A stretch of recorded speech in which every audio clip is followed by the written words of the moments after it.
in the photo, we have been told that this is the most important moment of a seminar here in Bangkok. So we are now pleased that we can tick the box. We did the photo. And the photo and the film from this seminar will be posted on our webpage together with the story about the moment. And if you never visited SIANI webpage, I highly recommend you to do so. It's free. You can access all material for free. You get contact. And if you want to engage more with different people, you can also sign up to our newsletter. I think we are doing quite a good job of covering some of the policies issues and we are happy also to digest some of the excellent reports coming out from global organizations, so it's a more easy read, so you can, take, okay, I really want to read this report, so you can dig into it later. We are now, after this very invigorating sessions, coming into the more regional and also national to a certain extent. We continue the learning, but I can see so far that we have we mentioned that there are global problems, but there are local solutions. I think we will hear more about that. So it is now my pleasure to invite Professor Ravi Khetarpal from the Asian Pacific Association of Agricultural Research Institution. And you will learn us how agroecology can help us to diversify our markets. Welcome.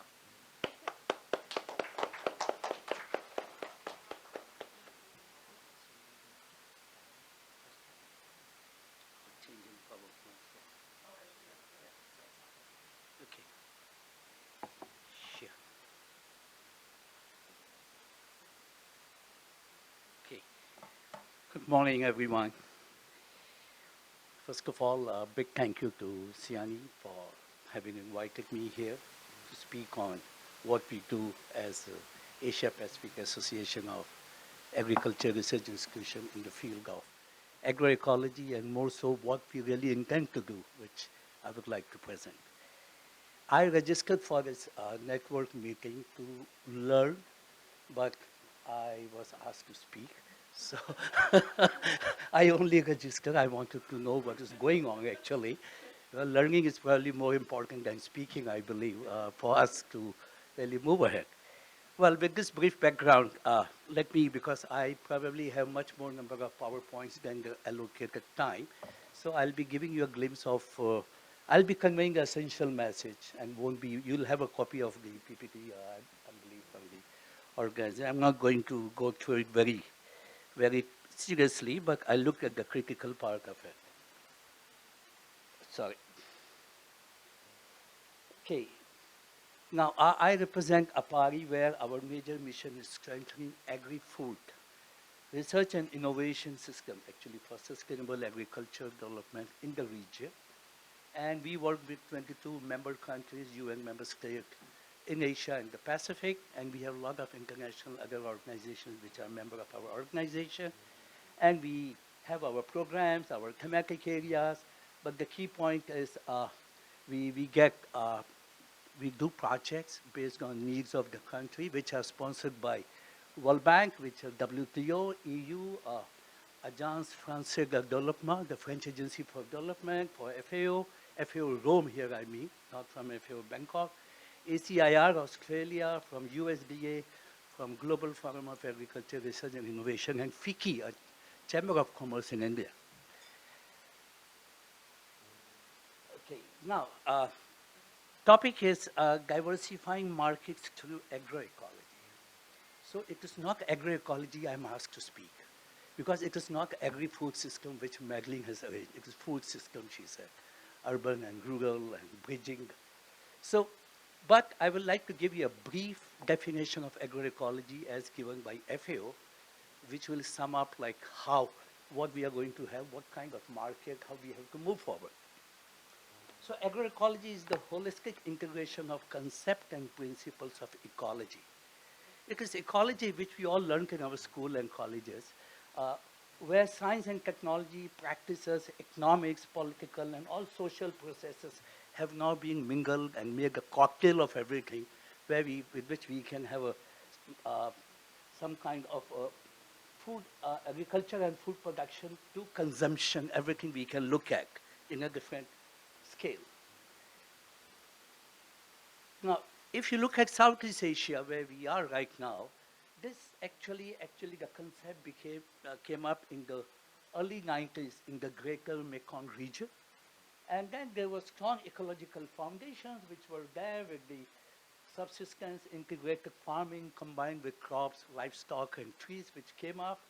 There were challenges which were highlighted, and there was a visible shift from agriculture intensification to diversified production model which was being observed.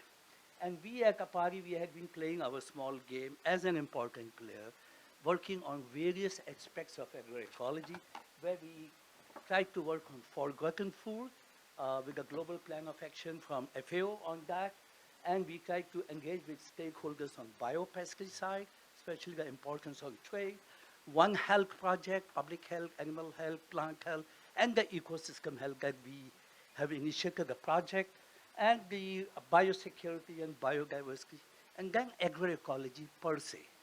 Here I'm going to link everything with the agroecology per se, with the diversification of the market scenario. Now, on diversifying markets, we have to keep in mind agroecological inputs are mostly produced on farm, or they are procured locally. That local is very important here. Because if you want tomorrow to scale up, we should understand markets are local here. The market channels 45% of the exchange of food production by farmers. That is agroecology. Sorry. I'm sorry, Mar. Okay. Thank you. So agroecological market channels are 45% of the exchange of food produced by farmers. Thank you. You should have given me a demo before to be smartly presented. No, but you did well. Thank you. No, that will again change the voice up and down. I'm fine. Okay. So there are more than 20 different market channels for agroecological products that we have observed in the region. And the value of agroecological food, I think, is well known.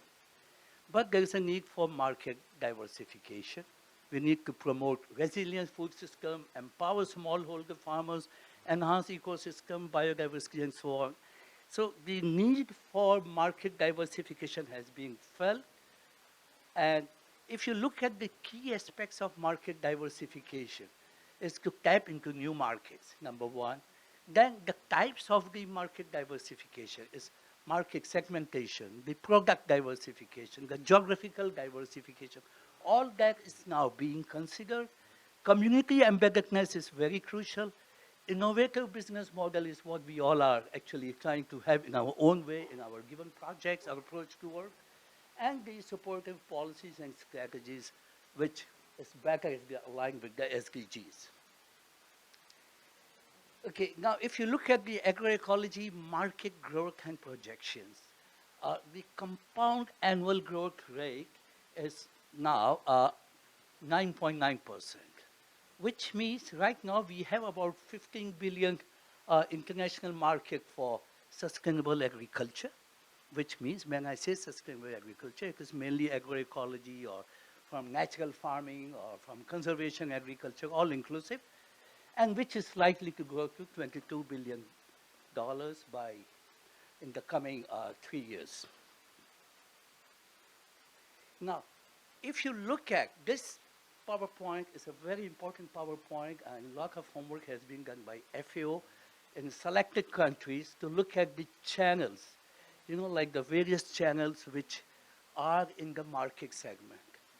And you will see here how agroecological channel is occupying a major portion in the market channel. In China, if you see that orange color, 83%, and in Benin, so which is also like 90+%. These are two countries which I look at from the observation of FAO, which is one of the least developed country, Benin, and China, which is one of the highly developing country. So that shows the range of the countries with different economic perspective, how they are now giving importance to agroecology in the agriculture scenario. There's a lot more we can comment upon this PowerPoint, but most important market channel and benefits of preferred channels actually, what has been observed is direct sales and on-farm sales, like was shown by the peri-urban agriculture also this morning. And then on the farmers market and eco-fairs and restaurants and hotels. So I'm not going to read the whole PowerPoint here. Now, the advantage of the agroecology thing is it shortens the supply chain. The shortening of supply chain is very crucial. The shortening of supply chain because you cut down the intermediates. That's not that. You have a localized market focus. You have a support to agroecology by reducing transport emission. It's reduced. And favoring environmentally friendly practices, enhancing sustainability and ecosystem health. And then enhance economic returns and consumer trust and safety issues are at risk. But we should keep in mind it is at a low scale. So this agroecology asset, agroecology and safe food system transformation was a project funded by European Commission and by Agence Française de Développement. We are one of the 27 partners there where we are working. And let me say it's a work of the many partners in Laos, Vietnam, and Cambodia, which has been the key focus. And we as APAARI had been involved with Greg, Siraj, Alicia, other NGOs and all, mainly on capacity development for innovation and also on the kind of communications among the members to make sure that the project is a success. So whatever I'm going to present is a work of so many people, so many partners, and I'll just give a quick glimpse of it. See, here we had flagship sites in Cambodia, Laos, and Vietnam. And there were innovations, models, evidence generation, knowledge generation, cross-learning, focus on developing flagship sites, which was quite clear. But since my topic is diversifying market, I may just like to stick to that. There's a lot which was done on agroecology angle. Okay, in Cambodia, it was in Priyar Vihar province where the work was done. You'll get the PowerPoints, I'm sure. Similarly, in Lao PDR, it was like support to agriculture product value chain development with a lot of things on products which are clearly mentioned. And in Vietnam, we had two provinces, Son La and Bien Bien, where we had the support to value chains, to fruit, industrial crops and all, which are quite well depicted in the PowerPoint. And now European Commission has asked APAARI to take a lead to have an all pan-Asia agroecology project. They call it to facilitate the regional multi-actor research network on agroecology in Asia and Pacific with 6 countries as the epicenter from where we are going to pan out across Asia and the Pacific. So here a regional multi-sector research network on agroecology is being established. We are just initiating it, and there's a lot of partners and activities which are there. And I just want to give one example here. We are partnering with the Indo-German Academy of Agroecology Learning in India, which was impressed by the Andhra Pradesh community management of natural farming, which works for the local farmers market.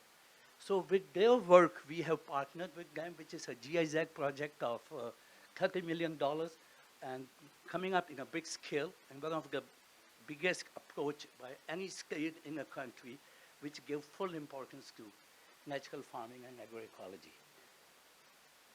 So the problem in agroecology, we saw a lot of presentations and all, is the certification.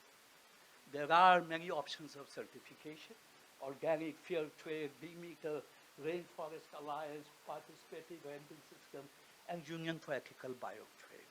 So these are the things we are looking at critically, because without certification, you may probably have a domestic supply chain, but the global supply chain is not going to happen. So with this, I will.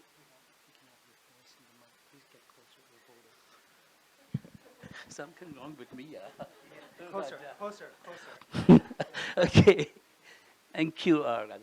Okay, so the challenges are there in the agroecology market access. There are huge challenges, which I listed a couple of them, which includes regulatory and market access constraints and policy and economic limitations. But the way forward is how we link the domestic market with the international market. That is where we need to have a clear market access strategy.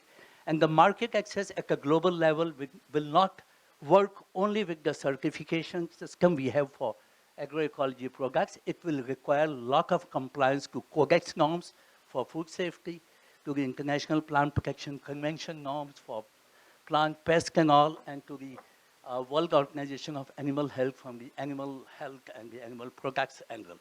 So with this, I would like to stop here. And thank you so much. Sorry for taking more time and being not so nice with the mic and my. So thank you so much. Very good. Thank you so much, Professor Ravi.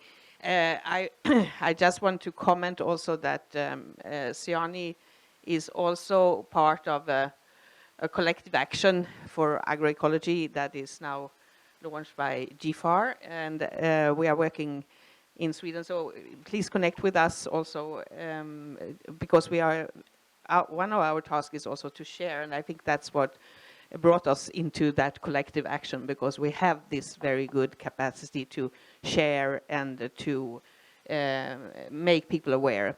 And there is also something from our project out there. You can take a look, Professor.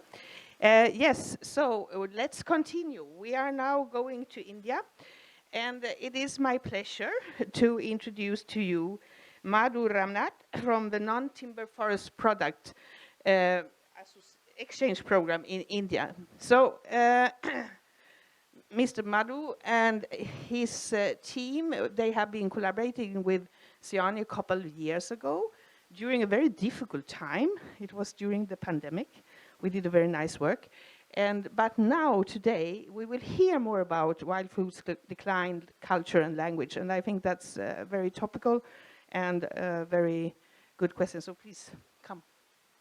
And you know the secret now with the... so keep it close to your mouth. Yeah, thank you.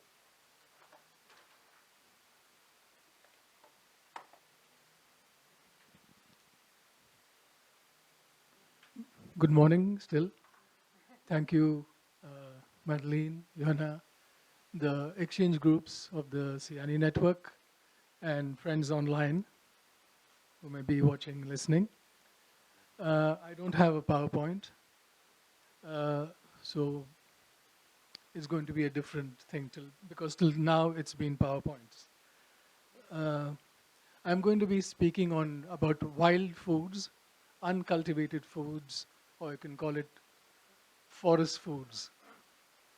The FAO held a conference in Rome in 2013, which sort of set this topic or gave it some kind of momentum. We'd been working on forest foods from before that. But in 2013, there was a conference called Forest Conservation for Food and Nutrition. Yeah, Forest for Food and Nutrition. And that set the tone at that time.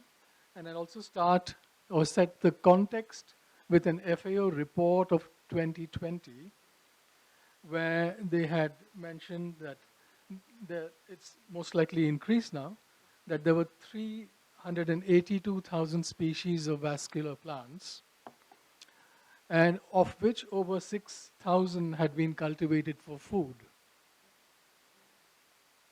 But of this, fewer than 200 contribute to the global food output. And of this, only 9 species account for 66% of total crop production by weight. 66%, and of the 382,000, we come down to 9 species. And of these, the 9 are sugarcane, maize, wheat, cassava, potato, soybean, palm oil, fruit, rice, and sugar beet. So this is the context within which the wild food issue is, how we work the wild foods area, in that area. And all these push wild foods away. The development or the expansion of the agriculture of these species is actually a threat to the wild foods we're talking about. And another bit of statistics, figures from the IUCN Red List. They had listed 9,600 species of wild foods, of which 20% are in critical danger, endangered. So the overall reasons for this kind of a scenario, the global drivers, then we have the local drivers, that is the national drivers. The global would be the climate change issue, which we all know about, international markets, which Raviji just talked about, and growing demographies, uh, and the impact of that coming into the immediate national, local driving forces of land use change, overuse of chemicals, monocultures, invasive species, and so on.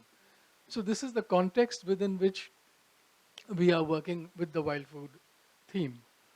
And across India and the Asia Pacific region, most indigenous communities we've been working with, we work with 6 countries. The NTFP exchange program centered in the Philippines works in 6 countries. We're finding similar kind of trends with indigenous people where the knowledge about wild foods is declining and the consumption of wild foods are also declining.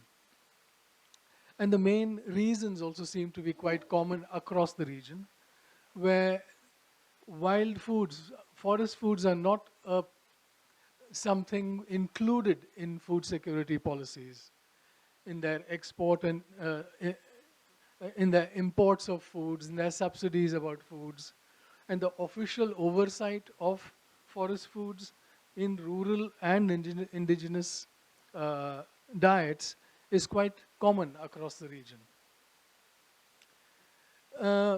Most monocultures which happen, or whether there are large infrastructure projects, dams or whatever, don't think about wild foods which are being displaced or destroyed due to these projects.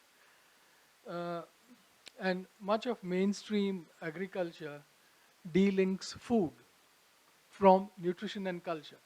Much of what we talk about food and food production has very little to do with culture today in mainstream agriculture. So now that I've mentioned the word culture, I'll go into language, because one of the most important aspects of culture is language. And to talk about language and forest foods is what was one of my intentions today. So I'm going to take an example of an indigenous community we've worked with for the last 3 or 4 decades in the same central Indian belt, a community called the Durwa, D-U-R-W-A. And I've been collecting food collection terms used in the collection of forest foods. So you could collect foods from water in the, say, fishing, aquatics, hunting, the traditional hunting of small meat or big game, and so fishing and gathering. So there were 23 to 24 verbs which are used in the collection of foods. Verbs, action words. So I bring in food and language together, and action words, actions with which you collect wild food. And these words can be, say, these are verbs which are used in common language, but at the same time when they're used in food collection, they take on a different connotation. So one word, I would say, the word I'm saying it in the language, is tamdurana. Tamdurana actually means to feel in the dark, not feel as feeling the skin, but feel for yourself in the dark. It's a word used in the collection of crab. When you feel under the rock for crab. So That is a very specific term. We don't use that term tamudurana except when you go fishing, except when you go looking for crab. So this is a very specific term used during food collection. So you don't need to say, I'm going to look for crabs. You can say, I'm going to feel. Or words like to chase, to wait. Waiting is another term of food collection. You wait for porcupine in the burrow, just next to the burrow. It's a word used for waiting for an animal that's going to come to you in the dark. So porcupine hunting or waiting for porcupine is a very specific term. The word is katana. To look for mushrooms, often leaf litter, you search. It's a word again, not searching for my son who's gone off into the village, but searching for mushrooms in leaf litter. It is very specific. I'm talking about food, forest foods, and language as something very, very related. So searching for mushrooms, you could also search for snakes. After a heavy spell of monsoon, when you get the sunlight, sudden ray of sun, many snakes come to sun themselves along the river bank. So that's also when you search, like for mushrooms, you look for snakes on the river bank during a sunny spell in the monsoon. Plucking is another thing which we use while gathering. Certain leaves are plucked. Or stupefying fish. When you use plant poisons to stupefy certain kinds of fish, and these fish, you don't kill them, you basically block their gills. So different kind of plant poisons are used for different kinds of fish. The kind of, so it's not getting into the body, but the gills. So the fish is quite fresh. So there are so many other terms. I mentioned 23. So if I go into each of them, I won't have time. So wild food collection is also a specific way of understanding the forest. So when you dig for tubers, when you stupefy fish, when you put your hand under a rock for a crab, these are the ways, they are very intimate ways of understanding the forest. Very intimate ways of knowing your environment. So with the decline of foods, with decline of forest foods, knowledge of forest foods, many of these languages, words, slip out of the lexicon of that language. So you're going to have impoverished language. And so the revival, this is the most difficult part we are facing and what we are, as a network, trying to do in different communities we work with. In each of the countries, though the global kind of drivers are the same, local contexts tell us how we need to work back, how do we rejuvenate, how do we revive certain traditions. And one of the things about intervention, when you intervene in something which includes a cultural aspect, is that one needs to know what is missing. Is it the resource itself that's missing? That is the fish not there anymore? Or is the skill to catch fish not there anymore? Or is the skill to make that bamboo trap not there anymore? So it's very, very specific to the context, and the intervention is therefore also specific. If it's the fish, then you need to look upstream, what's happening, why is the fish population declining, and so on. If they don't understand how to stupefy fish, is the knowledge about that particular plant poison not there? Is it done? Okay. Okay, I'll wind up. So the specific kind of intervention, also we've been trying to target the youth. There have been a lot of demonstration plots about identification of tubers and wild foods. There have been exposure visits between communities to see what can be revived, how communities can interact, and also working backwards through language itself to show that certain languages have dropped out of the lexicon. So how do we revive language? Therefore, the action. The most difficult part is to work with the administration to get them to realize the nutritional values of several wild foods, especially the lesser known foods, and to make it heard that when they do expand on agriculture on certain projects which impact the accessibility of wild foods, how do we are finding it quite difficult, and I think it's the same in most places, to deal with the administration, to deal with the state, to take food systems seriously. So this is an area I'd like more suggestions from. If people have, I'd be welcome to listen to you all also. Thank you. I'm within time. Thank you.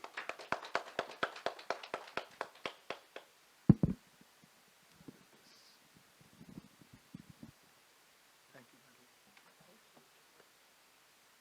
So thank you so much for this, Madhu.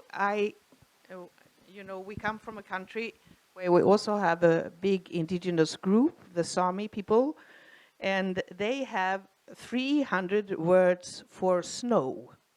Now you can see these words are not only disappearing because of changing culture, urbanization, and you know they are decreasing land access, but also because of climate change. Certain condition of snow is no longer there because the climate is changing and very rapidly. So thank you very much. And in Sweden also we have 100 species of eatable mushrooms, and the Swedes eat 2 species. So we have a lot of food in our forest that everyone is free to pick, but we don't know of. So there's a lot to learn. Very interesting. Okay, great. We will continue now and look at this, what's happening with the cities and when they also, when you have to plan them, and you have a, you know, competition of land and space and what to do. So I have the honor to invite Dr. and Engineer Rattikarn Khambud from the Department of Public Works and Town Country Planning, Ministry of Interior Thailand. Do you see my pose? So you know how to speak into this microphone. Please come and join us.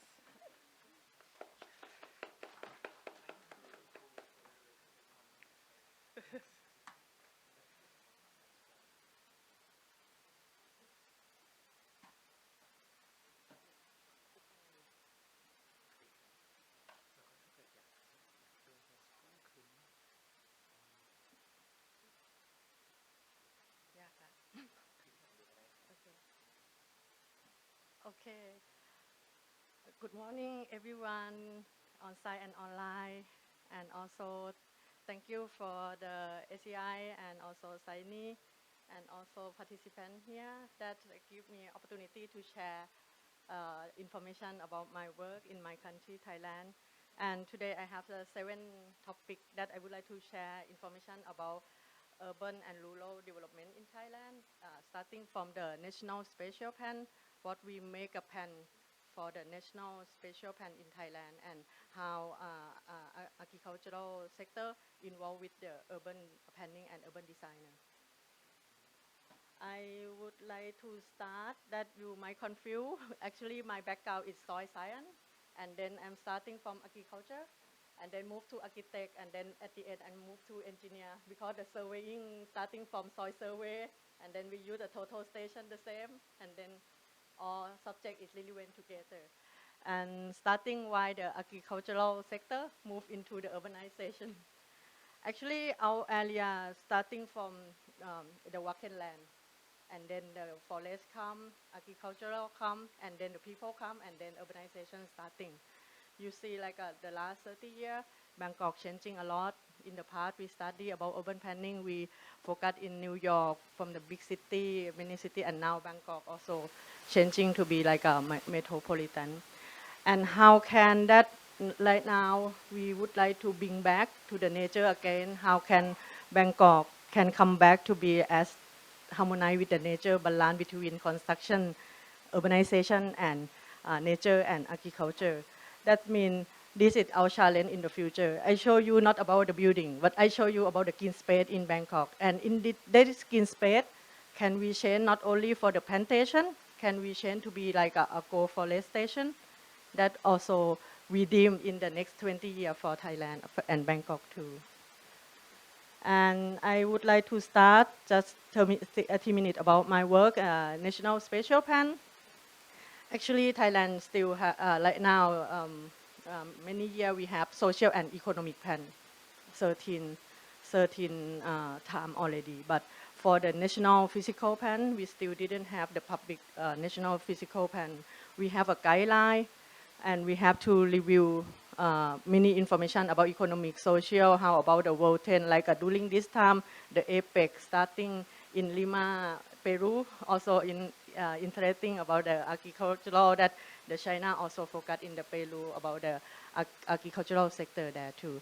And also like this, we review information about around the world, about the 10 of the world, and then we try to make into the physical plan in Thailand. And I would like to start from the policy plan first. Actually, my department of public work, town and country planning, we do about the country planning. Actually, for the country planning, we have one plan for whole Thailand, and we have regional plan for 6 regions, and also in provincial plan, Thailand, we have 77 provinces, but except Bangkok, that they also independent about election. They have their own governor, but 76 still belong top-down policy from the Ministry of the Interior and our department.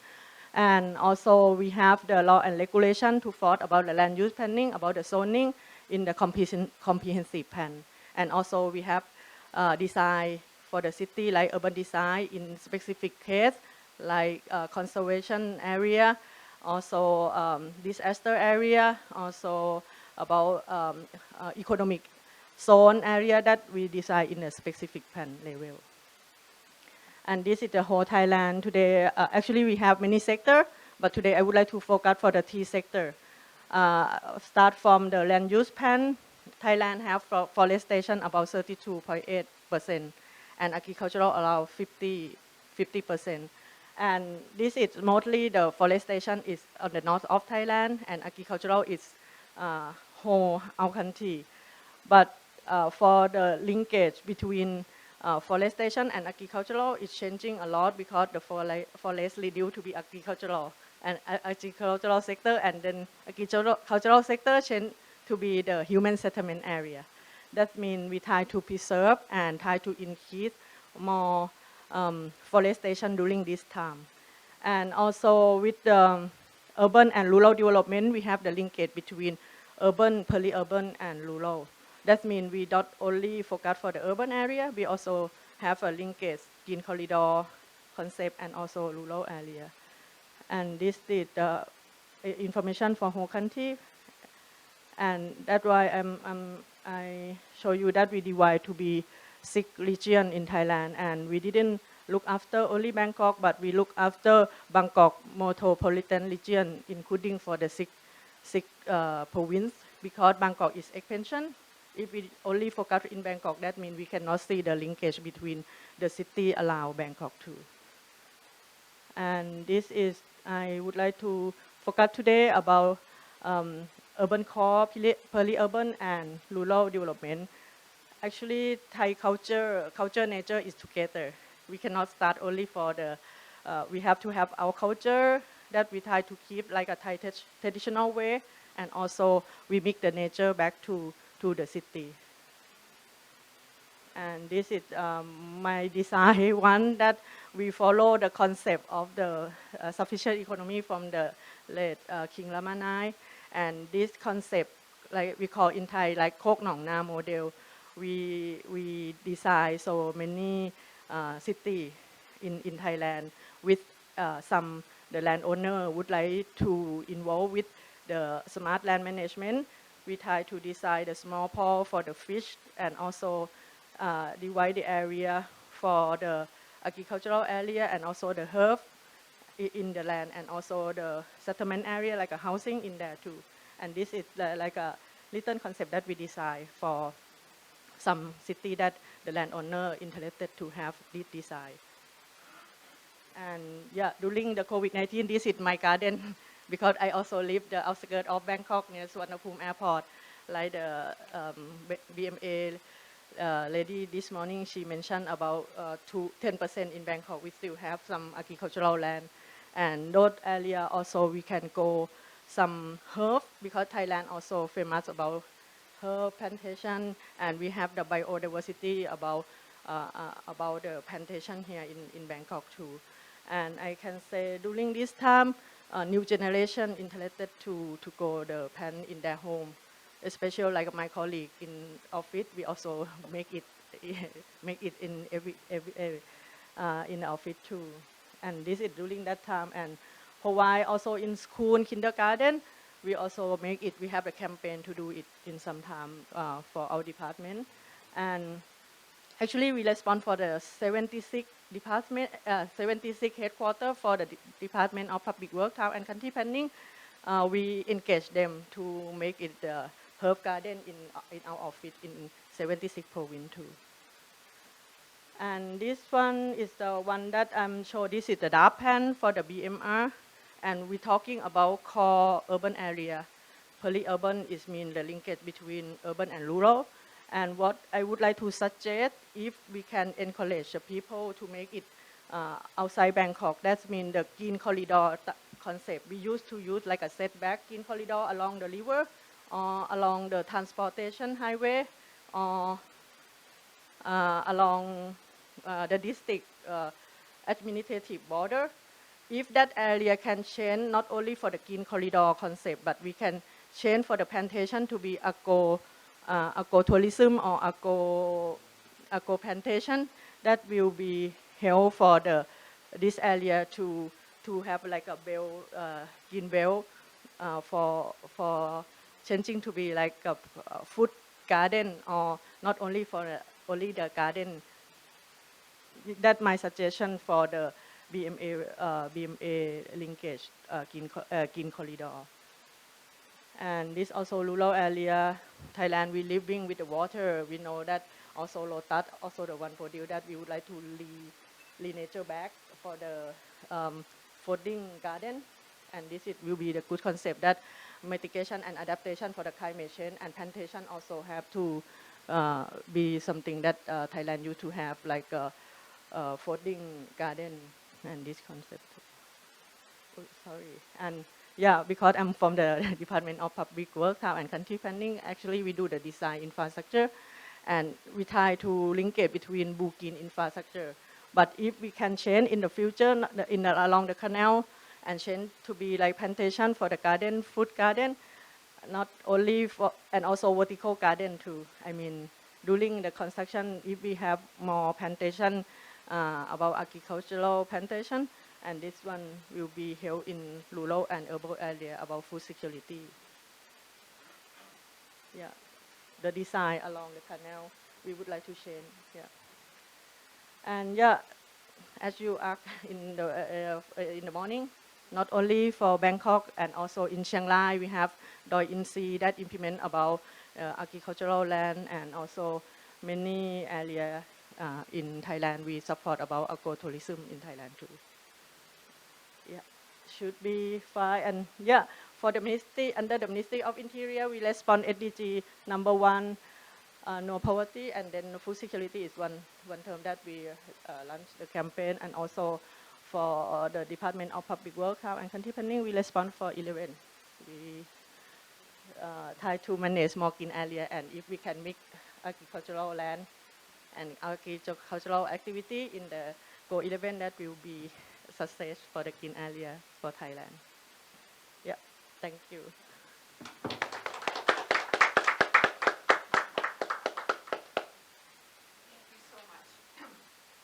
Now, do we have any questions here to our speakers in the room? Let's have them. If you have any questions, yes?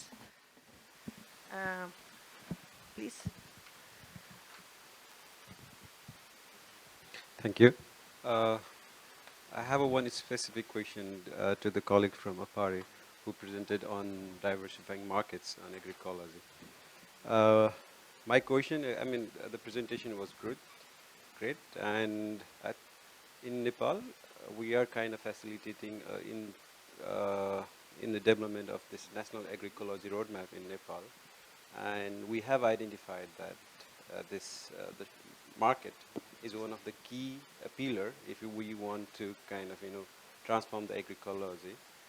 So with your experiences, what would be the key strategies that like country like Nepal, where still the infrastructure is kind of underdeveloped, and the third value chains, I mean, the local market or the potential is still not up to the scale that we, so what would be the strategy that, based on your experience on agroecology and the market, what would be the key strategies for a country like Nepal that we could actually have some thought and feedback? Is my question clear? Okay, yeah, yeah, no.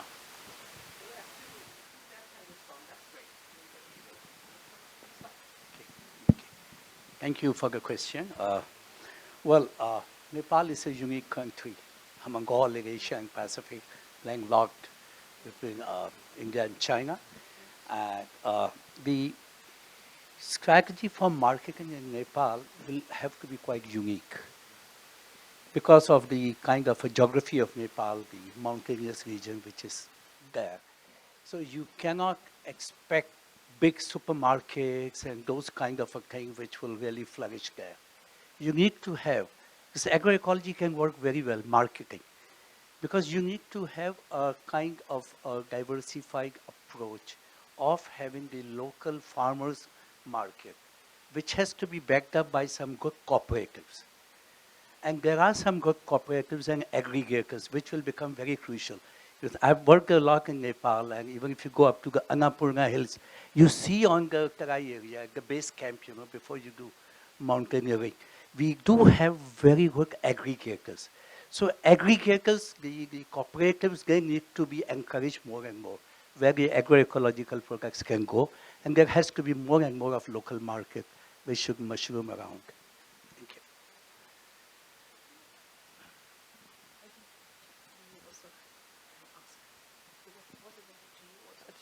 Should I answer?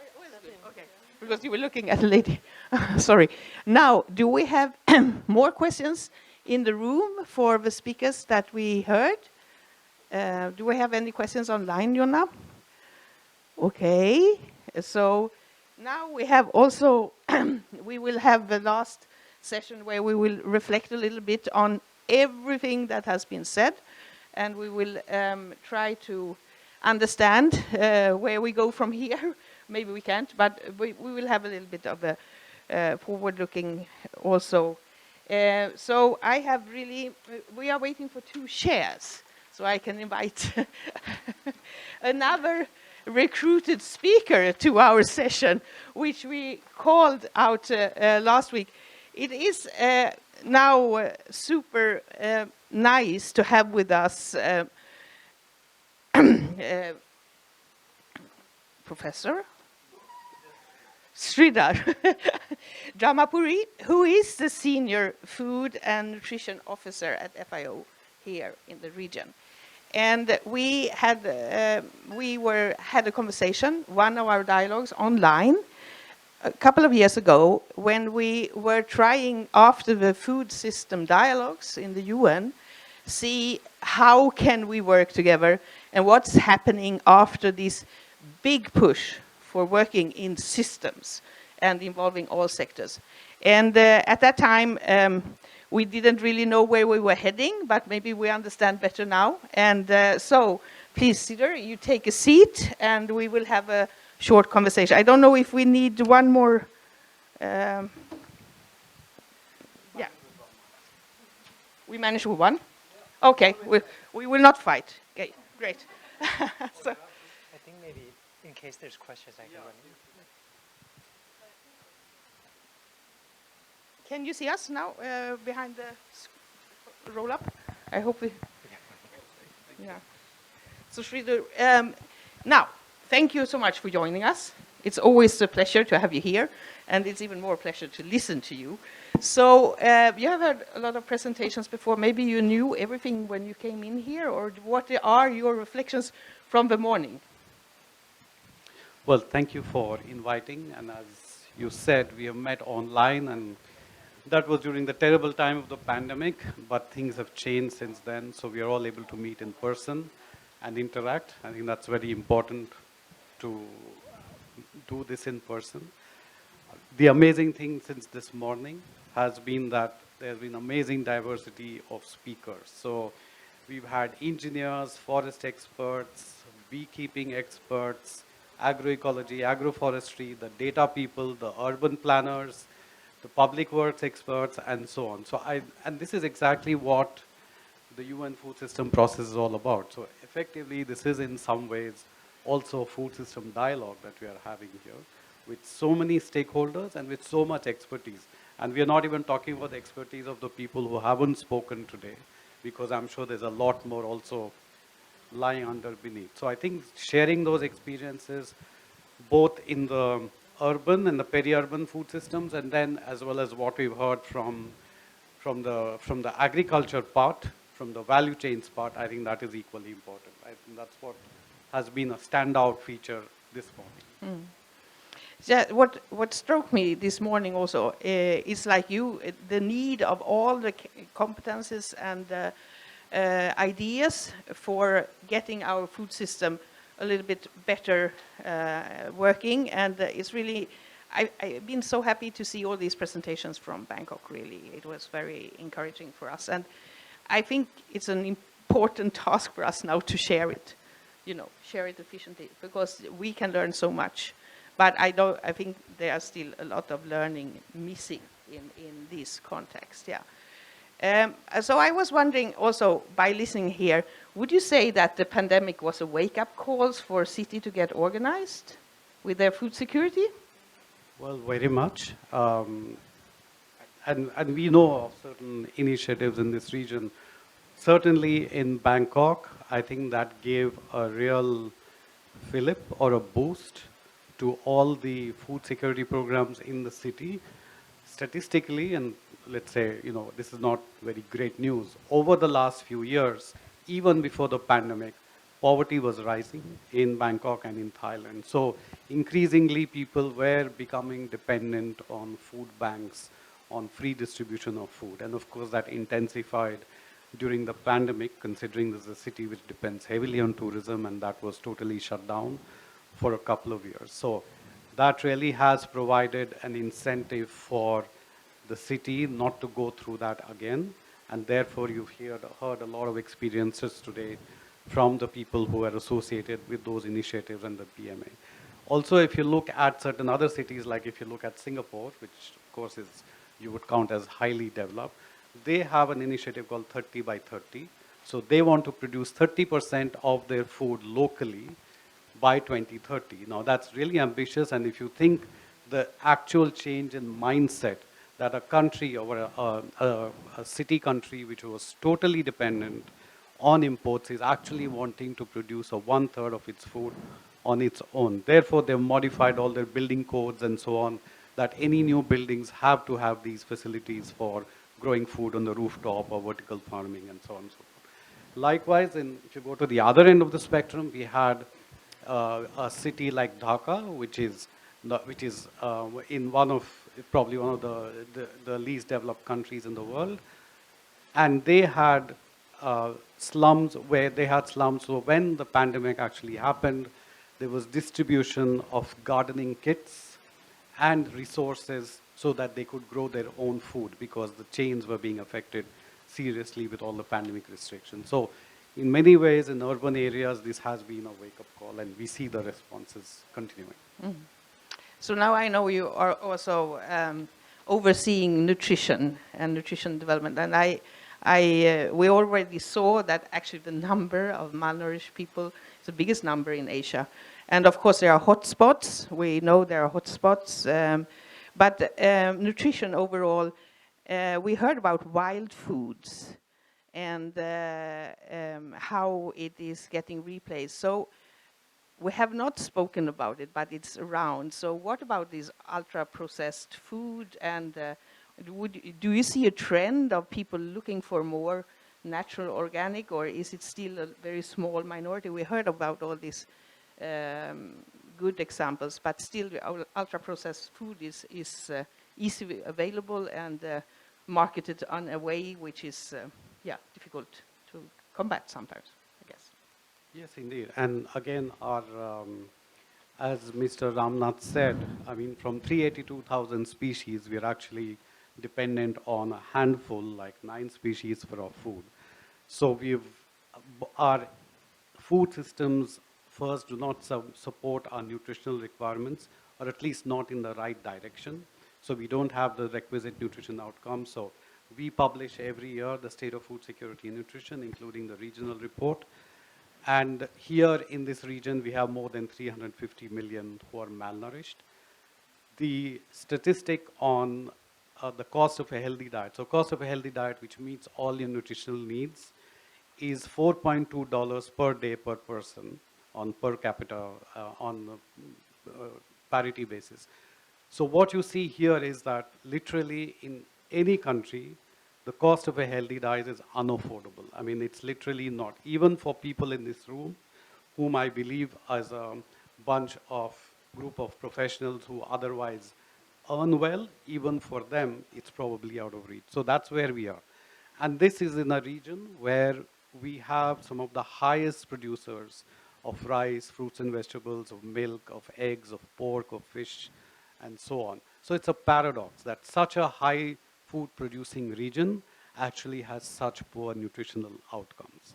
So one of the things that we do push, of course FAO, but with a host of all our other agencies, sister UN agencies, is for greater diversity, dietary diversity. When we work with countries across the region, for example, on the food-based dietary guidelines, or when we define a healthy food plate, Thailand has a very famous one, but also other countries do, where we actually stress that the number of colors on your plate must be as diverse as possible.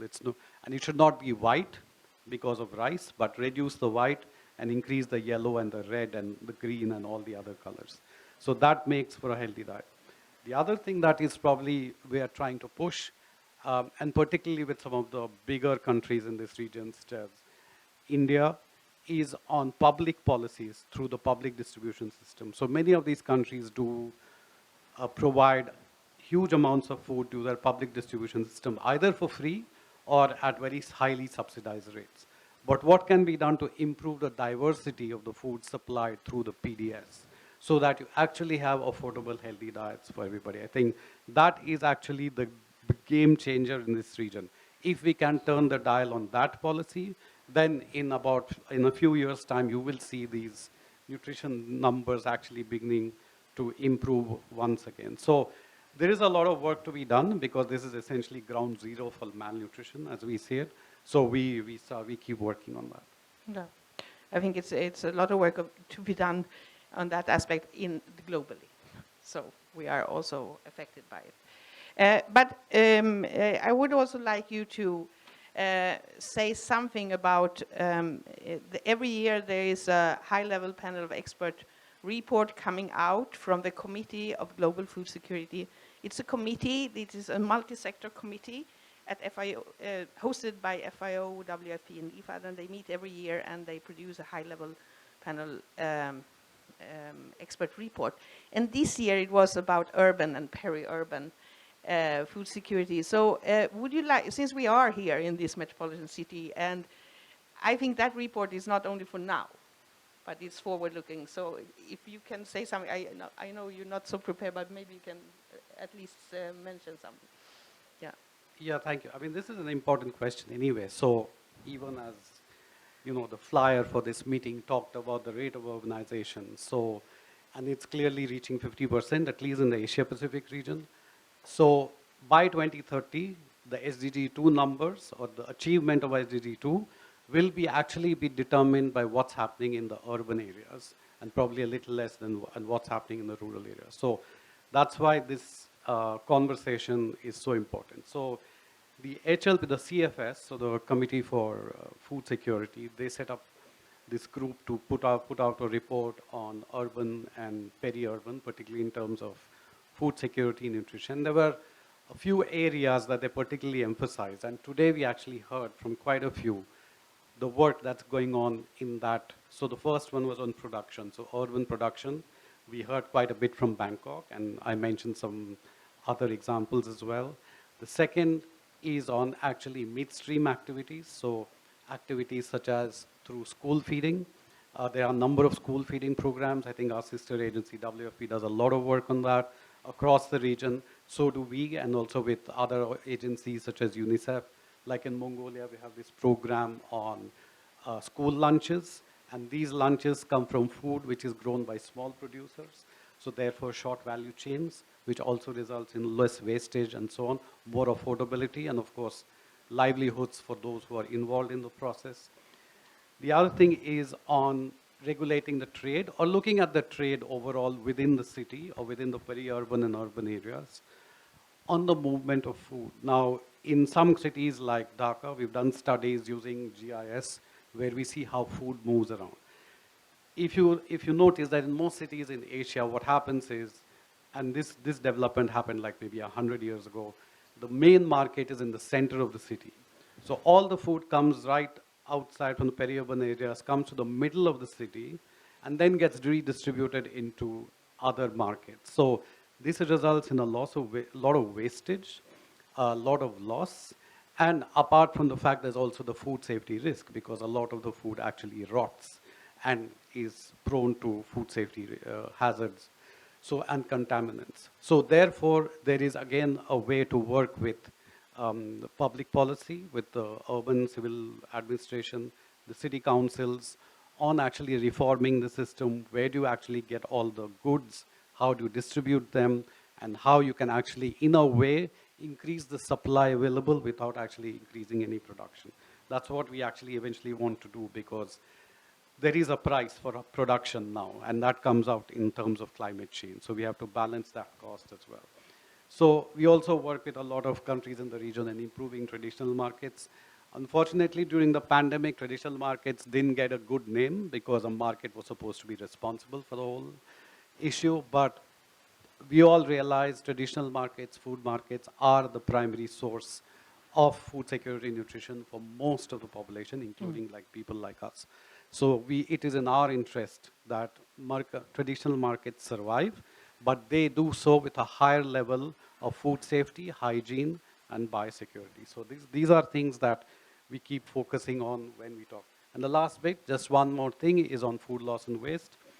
I mean, the UNEP, the UN Environment Program, has estimated something like 30% is actually lost in food waste, because loss and waste even before it reaches the consumer. So that's a horrific number. So if you can think that we can actually increase our supply available to the consumer by up to 30%, the impact on prices, affordability, and of course, the reduced pressure on the land would actually be very helpful. Thank you.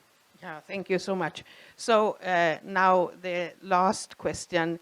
We have been talking about the food system dialogues, which was initiated and, what shall I say, called for by the UN General Secretary. And it was 2021 in the middle of a pandemic. And we did what we could do, convening dialogues in the countries and developing roadmaps. Now, a year ago, there was a stock-taking moment to see where we are at the roadmaps. There will be a stock-taking moment next year, maybe in Rome, I don't know, you probably know better. But where are we with the roadmaps? Can you say something from your regional perspective here? Right. So the UN Food System Summit process encouraged countries to develop roadmaps or pathways to sustainable and resilient food systems. So there are, of course, differences. Some countries are well on their way, some countries are a little behind, but those differences will always be there. So for example, Thailand has developed its food system transformation strategy around the BCG, the Bicircular Green Economy concept, which was actually piloted by the former king, the late king, King Bhumibol. And those of you who are aware, he was an irrigation engineer, and he actually is the patron of World Soils Day, which is on December 5th. So he encouraged that the primary resource which is needed for agriculture on soil actually needs a lot of action in terms of its renewal and in terms of increasing its facility for better production. So that's something which is very important for us as FAO. So that the system transformation strategy based on the BCG in Thailand has moved ahead quite substantially. In other countries, for example, Indonesia, which is targeting a lot of, particularly its malnutrition numbers, the rate of stunting. So their food system transformation strategy is more based on what's the healthy diet availability, how can they diversify so that they have more healthy food available for their citizens, and in the long term, medium term, long term, bring down their numbers of malnutrition. So these, I think, are moving along. Likewise, the Philippines is very heavy on nutrition. And you can see some of the other countries like Laos and Cambodia are increasingly targeting a mix of crops, livestock, and fish for ensuring healthy diet at affordable prices. So these are some of the transformation strategies that we see. Importantly, they all bring in climate change considerations, the commitments under the Paris Climate Change Agreement, and the Nutrition for Growth Summit. So what are the things that every country needs to do to meet its Paris targets and also meet its SDG targets in general? So there's sufficient progress. I think you will see quite a bit of it heard in the next talking, which I don't know where and the exact date, I don't know yet. But we will see, we'll hear more of that as we go on. And also call for a participation in this project, in this process, and sharing is really one way of doing it. And actually, so thank you so much for this very nice conversation and for all the information you have. Thank you. By that on the spot. Thank you so much. Thank you for calling, and thank you everybody for sharing your insights. It was very good listening to all of you.